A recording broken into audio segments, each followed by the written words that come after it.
Welcome to Second Take, the show that focuses on the issues behind the news. The 2017 Botswana Resource Sector Conference took place this week in Gabarone. Martin Creamer attended and is here to discuss the developments. Welcome, Martin. Thanks, Sashnee. So, eConsult MD Keith Jeffries made the bold statement that Botswana's diamond sector was not going to disappear, but that it was also not going to grow. Can you expand on that? Yeah, you see, he was saying it's gone ex-growth. Now, this is quite an issue for Botswana, which relies heavily on diamonds. So he said he was even trying to explain to them that even if they continue to produce 25 million carats of diamonds a year, which they probably won't do, there will be no growth. You'll be where you are, and you need that growth. You know, even though it's a small population, 2 million people, 20,000 people are coming into the job market a year. Only 2,000 of them are being accommodated in jobs. So you've got to get growth from somewhere else. And he's saying, look, growth is coming from services now. Because the hotels have been developing and financial services have been developing, and our growth is coming from that. But we've got to make sure we get growth. And at the moment, we're not going to get it from diamonds, in his view.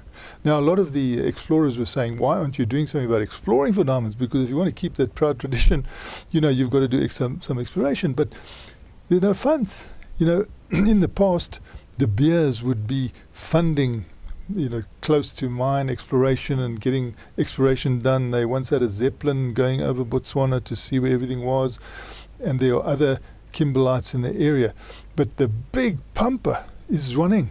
You know, that's one mine, sort of giving you 75% of you of what you need in diamonds, and then that represents still about 75% of your export revenue coming in, and that export revenue is vital for them. And what Keith Jeffries was complaining about, and he's the former deputy governor of the Bank of Botswana, so it's the Reserve Bank of Botswana. You know, he's saying that we've got to have something to pin our growth on, and we tried to do it with coal. They've been going with coal as an alternative, as a sort of a black carbon, as a black diamond. But they're suddenly finding that is difficult at the moment because of the way the world is looking at coal at the moment. You can't get funding for that, and at the same time, you know, he's pointing out that Botswana has signed the Paris Accord on climate change. So you've got, on the one hand, you're a signatory of the Paris Accord. On the other hand, you want to actually put more carbon dioxide into the air with, mining coal, but also not only just exporting that coal, but burning that coal for electricity. And there was a sentiment there that because Botswana is like 70% desert and it's got a lot of sun, they should just go with what is being funded at the moment. And in their case, it's solar power, and put on those panels and get the electricity generated cleanly. Now, Botswana's government is determined to better its legislative framework and its policies to be investor-friendly. What are their plans? You know, it's interesting that the new minerals minister that addressed this Botswana Resource Sector Conference, a young-looking minister, has a new ministry brand. It is not just mineral resources, but it's also green energy and energy security. So you can see that there's a mental shift going on now. If they're referring to green energy, possibly they are in the background working on this fact that perhaps their biggest asset is sunshine and desert, you know, and that might be the route to go.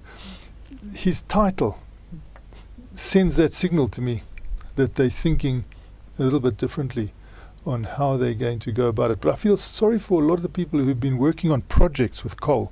There have been a lot of Australian juniors and companies listed on the AIM that have been working on coal projects for a long time, and they've been, you know, extending those into the area of possibly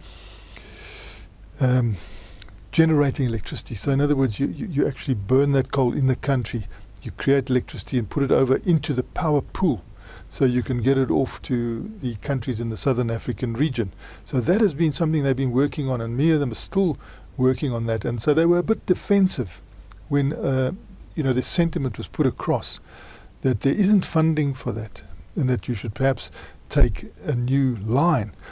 And a lot of them were annoyed because they're saying, oh, you say that the cost of this electricity from the sun is so low, 4 point something cents per US cents per kilowatt hour. But, you're deceiving everybody because the sun doesn't shine at night and the wind doesn't blow and you haven't got any wind anyway. But if the sun doesn't shine at night. So what we saw there is this minister making an announcement and reinforcing the announcement that next month there will be requests for proposals. And those requests for proposals will be around coal bed methane, gas. Now what we've been seeing in Australia, where they combine the renewable energies, the sun energy, that you can give that in the daytime, and then combine it with gas that you could use when that sun isn't shining. And what they were enunciating at this conference is that there are some projects going along, and they made the point that they're not fracking, that they drill in the coal seams horizontally, and then that fills with gas, and then they extract the gas. But then people are saying, hey, but where are the jobs? Because the argument of some of the people putting forward projects now, coal projects, they say it's not just to use the coal, not just to sell the coal, not just to generate electricity, but there's a bigger picture when you take that route. The bigger picture is that you facilitate local manufacture and you facilitate local jobs.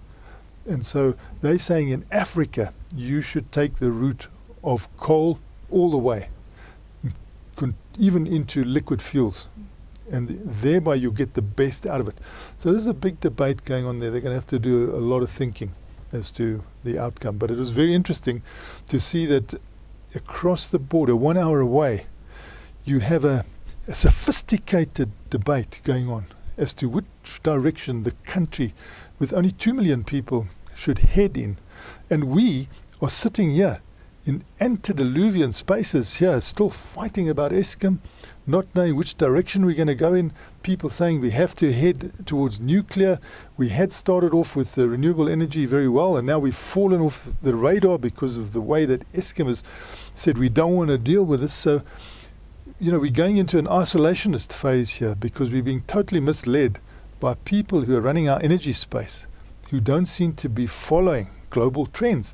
And they pointed out that although there's an argument that Africa should not have this renewable power, they say when Rwanda put out bids for a renewable power, they got the money in 6 months and they built it in another 6 months. So it's rapid. Whereas I've seen some of these coal projects on the go in Botswana, they've been going on for 5 years more, and they still are not off the ground. And now people are saying they can't be funded, so surely they're going to have to rethink.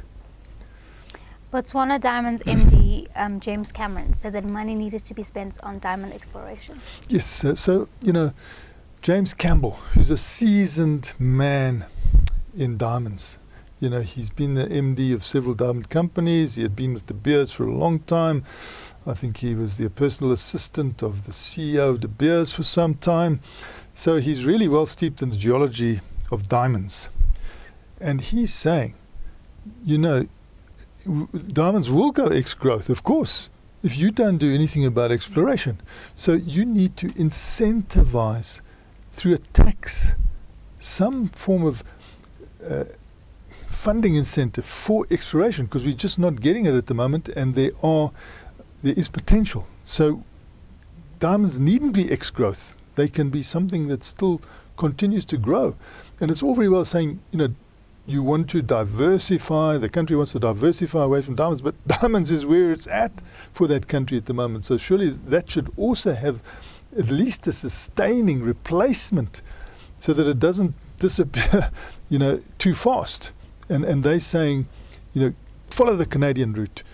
25 years ago and more, the Canadians set up a tax code which meant that individuals in Canada, ordinary individuals, if they put their money into an exploration company that was going to risk drilling and trying to find metals and minerals, that individual would get a tax break, a personal tax break where he could have a tax reduction every year, once that company reported. And, people tell me that when you go to Toronto and you get into a taxi, the taxi driver, he's got shares in an exploration company. He's telling you, that he's in these companies, and it's worked very, very well. You can see billions of dollars have been raised. It's not perfect, but you go to Toronto and you see those big buildings. This is all around mining, and a lot of it has come from the incentive that they gave more than a quarter century ago to this idea that the ordinary individual in Canada can benefit from a tax deduction if he's invested in a company, a bona fide company, that's reporting that it's drilled and the costs were X for drilling, and that they found something or haven't found something, because it's a highly risky situation. And so they mitigated the risk in Canada by bringing the tax incentive in. And so James Campbell is saying, look, think of doing the same, something similar in Botswana for companies like ourselves, which are listed in Botswana, that if there are investors in that, perhaps you should consider when we report every year, there can be, from the costs that we incur, a tax break for the ordinary people of Botswana and even the institutions, have it there.